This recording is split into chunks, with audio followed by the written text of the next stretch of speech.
ও ঘটনা তাহলে এই। আহারে ওরে ভাই, একটা ছেলে মানুষ কষ্ট না পেলে তো আর এত কিছু করে না। আমি কম কষ্টে এই জায়গায় আসিনি। ভাই আমি আপনার কষ্টটা বুঝতে পারছি ভাই, যাই হোক কোনো সমস্যা নেই ভাই, আপনি আমি মিলে আমরা সবাই মিলে ওই মায়ের আমরা খুঁজবো, খুঁজে বের করবো, করতেই হবে।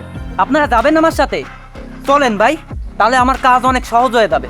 ও ওই রফিকের দিনে মাই চিনতে পেরেছি আমি। তুই চিনিস? হ্যাঁ। তাহলে তো আমাকে খুঁজতে হলে সুবিধা হয়ে গেল। তা চল আমরা ভাইয়ের সাথে যে একসাথে চলেন পুজো ভাই। টুজো দিয়ে সিস্টেম করি। চল আয়। আসেন আসেন।